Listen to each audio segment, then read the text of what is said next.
Hello everyone, welcome to today's session.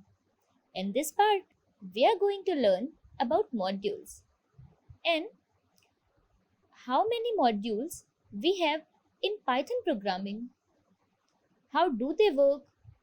So, let's start our today's session. Till now, we have been writing all our code in one single file. So, basically, we have a project with just one Python file and we are writing all the logic inside that file. However, you can imagine that if you are writing a little bit more complex applications that have much more complex logic, so they end up having lots of functions. Obviously, you're gonna end up with a Python file that has hundreds of lines of code, maybe thousands of lines of code, and it's not very practical to manage all this logic and all this code in just one file. So instead, you need to structure your code and divide your logic between multiple different Python files, and you do that with modules. To give an example, imagine a web application that has basically many features like Facebook. For example, obviously, you can put all the Facebook logic in one single Python file. You will have a structure of Facebook project with subfolder in your project which all contain multiple Python. So you would have maybe packages for each feature, and each such feature has a lot of functionalities. So they will be all grouped then again in multiple Python files. So you would end up with a project with a hierarchy of folders and lots of Python file inside. Now the question is, if I have multiple Python files in my project, how do I connect them together? So for example, if I have another file here and let's call it helper.py, and if I have some logic here, generally functions defined here, how do I use them, or how do I reference them in another file? And the way it works in Python is using the concept called modules. So a module is basically a Python file that contains functions or variables that you can use in another Python file. So any Python file that you have in your project, both of these in this case are modules, and you can reference one module from another. So the idea is that you can structure your application, your program using modules. So you can make your project modular. So in this part, we are going to create our own module in helper file, and we are going to reference that in main.python.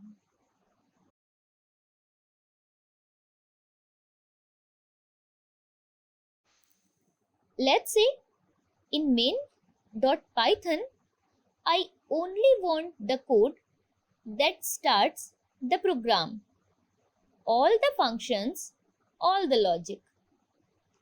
I kind of want it hidden away and grouped together in a separate file. So what we are going to do is copy this entire thing. So both of these functions basically and paste it in here. So now you already see a couple of red lines here because now the reference is obviously broken. So main.python obviously doesn't know anything about validate and execute function. It says unresolved reference, and the same way face to unit dictionary is unresolved for helper because it doesn't know anything about main.python and the variables defined right here. So the first thing we do is we need to tell the main.python file where to find this validate and execute function. We have defined it in helper function. So that's what we need to define. How we do that is using something called an import statement. So we import this whole helper.py module inside main.python, and we do that very simply using import helper.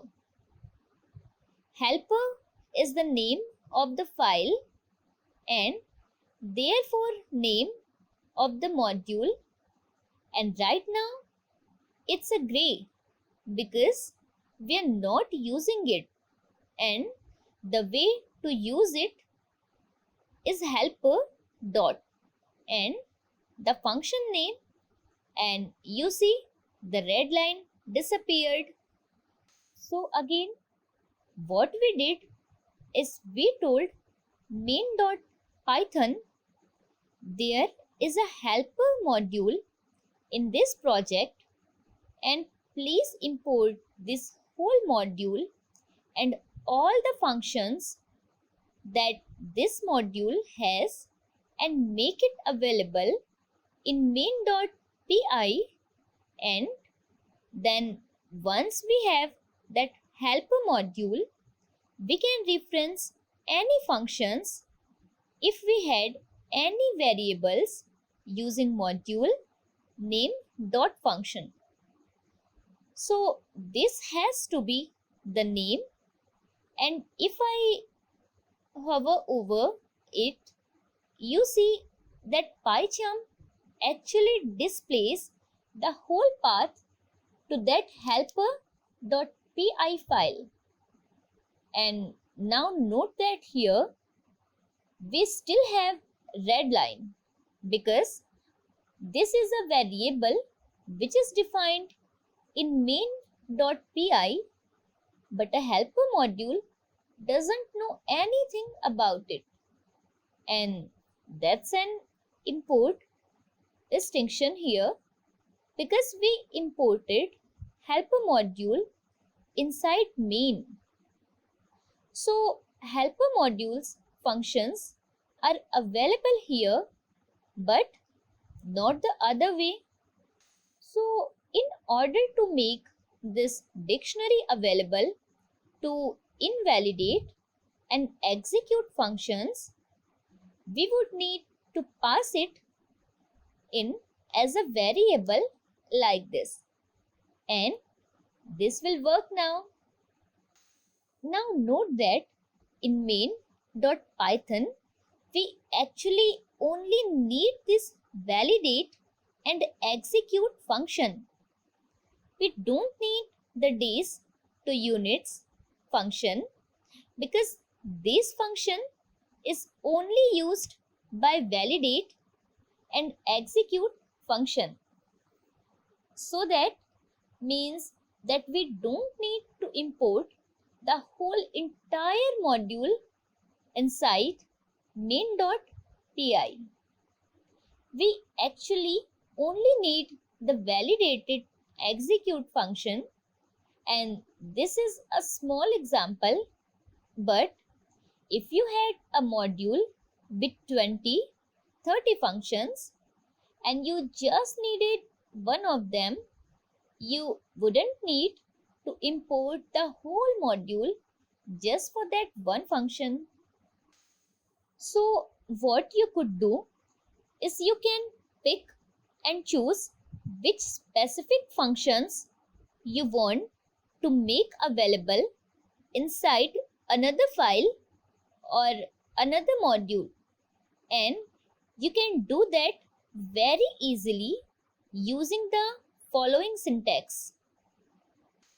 We say from helper, that's the module again, import and the name of the function like this. And now, because we are accessing and importing that specific function, we don't need to use module name anymore. We have that function available directly. So we can delete the module reference here, and we have that function available like this. So again, instead of having the entire helper module with all of its functions and other stuff, we only have one specific function available here. So that means we wouldn't be able to use these two units, for example. Now we saw an example of a module that has just functions.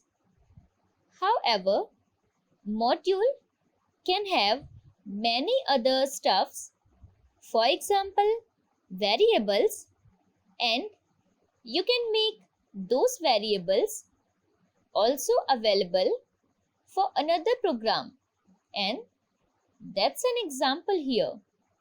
I'm going to create a variable called user input message, and this is our user input message, and we can actually put it into a variable instead of having it defined like that. So I'm going to copy it and paste it here. So now we have the user input in a variable in another file again. How do we access it in main.py? In this statement at the top, we can actually import several things from a module. Right now, we are importing a function. We can also import our variable, and we can do that also very easily like this. And we can use that user input message here.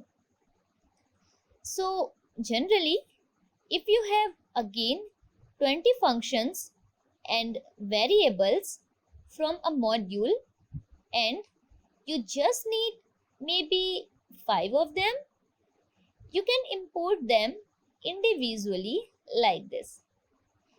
Just basically just list the names of functions and variables.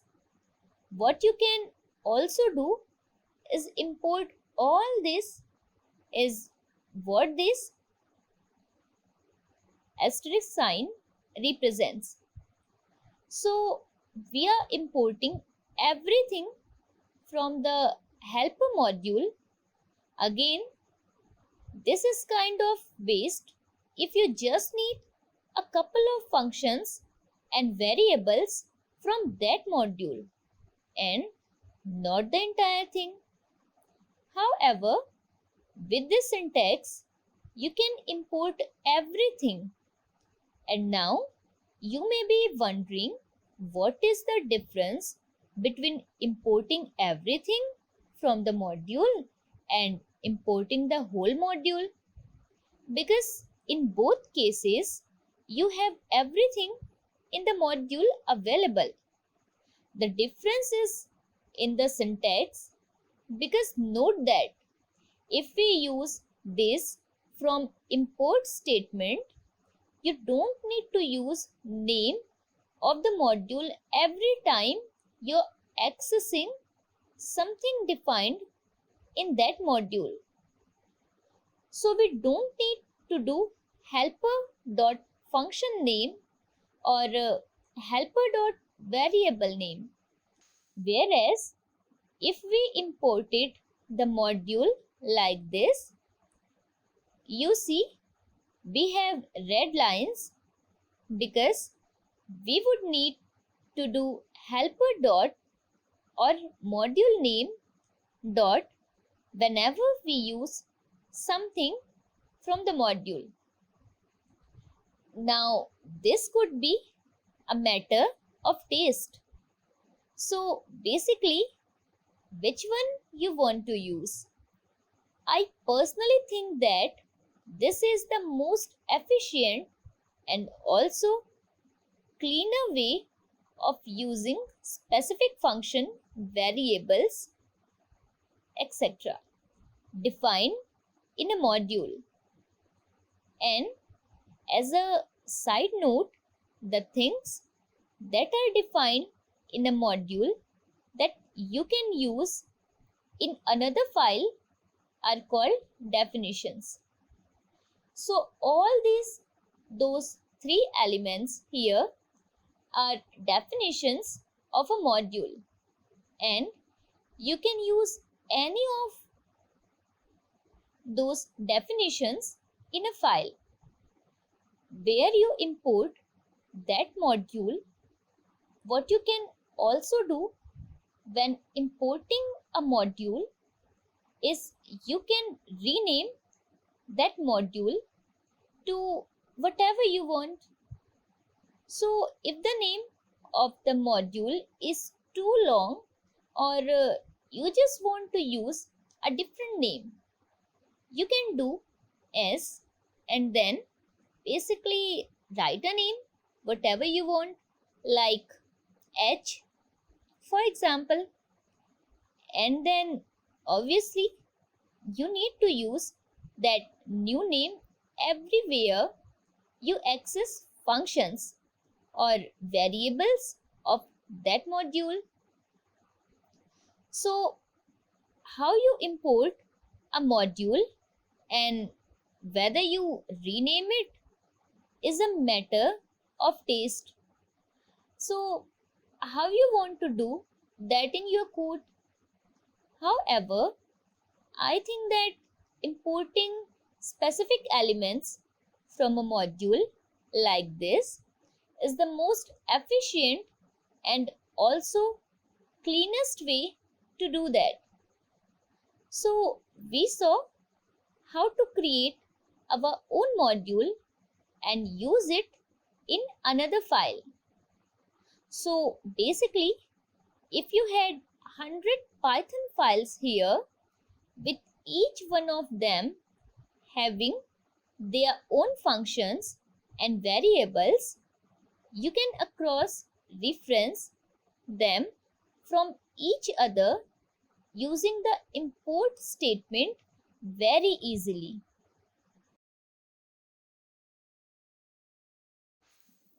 Now, in addition to creating your own modules, we can actually use modules that Python itself already included.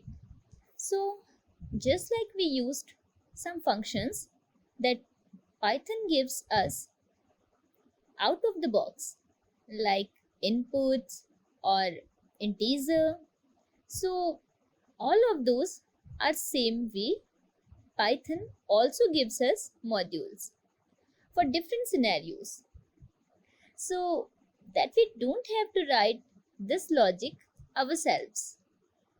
And there are a lot of useful modules like Python actually includes. For example, math module for mathematical operations, its own module for working with dates, or datetime module for working with specific files, and so on. So basically, for many different use cases, Python already gives you ready modules, and these modules will then contain multiple functions and variables for that specific use case. Again, if we take an example of a date, so if you have an application that works with dates and times, you have this module from Python that gives you a bunch of useful functions for working with dates. And again, this means you don't have to write this logic yourself, but rather use the existing one.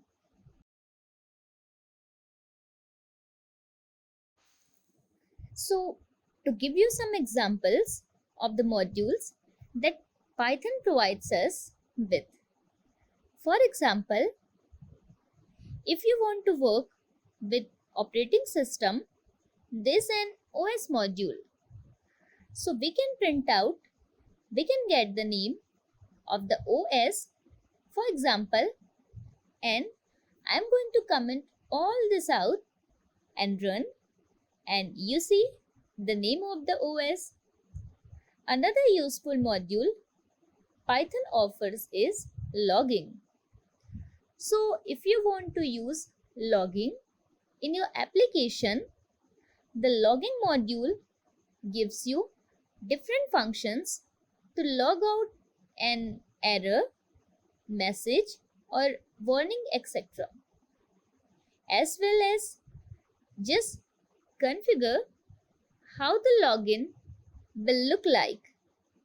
Again, to see an example, again, it may look a little bit complex here, but essentially just using the name of the module and then functions that it gives you, obviously you need to know the functions and you need to know how to use them, and you can get that information from documentation, or if you are using PyCharm, it actually gives you all the information about these functions and the module.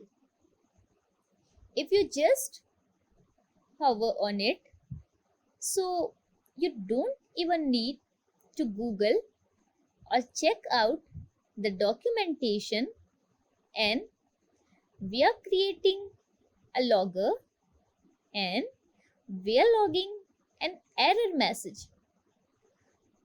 So if I execute this now, and here you see the output of the logger, error happened in the app, and logging in application is actually a very important feature.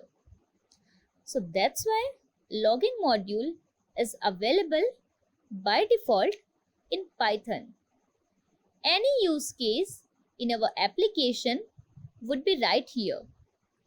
If an error happened, for example, instead of using a print, just log an error.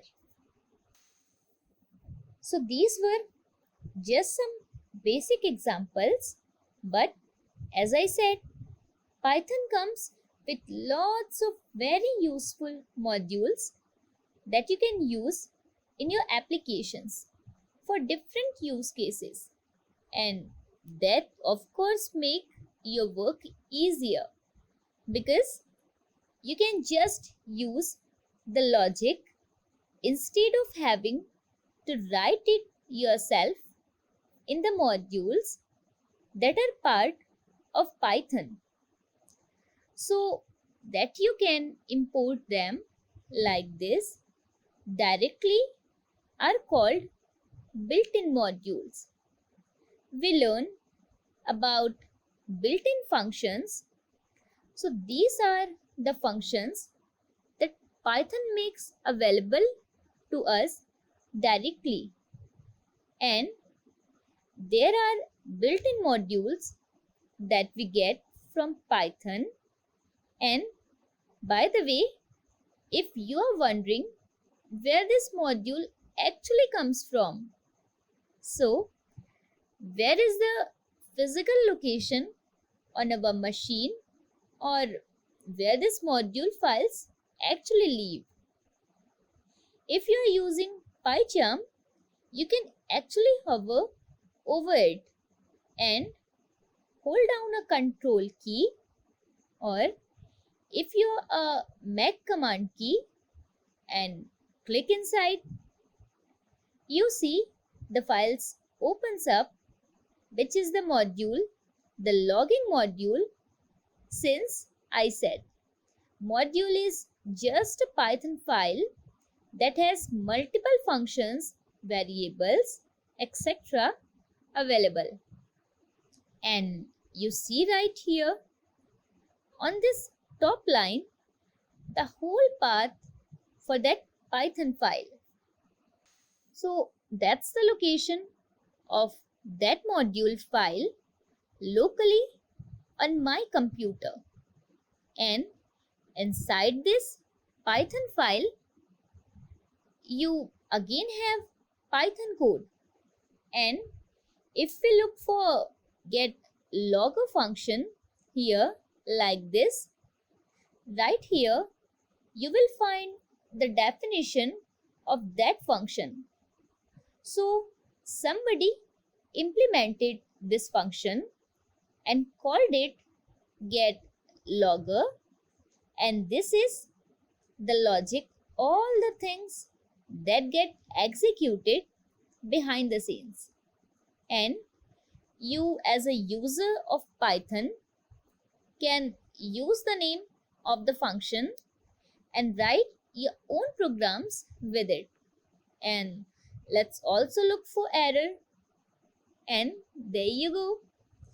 We have error function as well right here, and obviously this is a more complex code here than what we write, but just to give you an idea that this is actually a file on your machine that comes with the Python version that you install locally, and all the functions are defined already there by Python developers, and you can just use them like this without worrying about how the logic is actually implemented.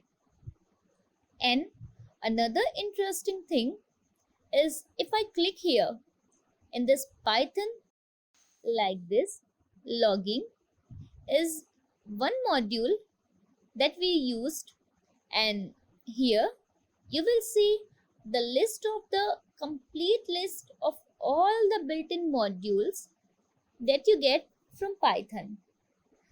So some of them are folders like logging, for example email, and a bunch of other stuff. And the operating system module, for example, that we used is a Python file, then you can find right here. So these are built-in modules.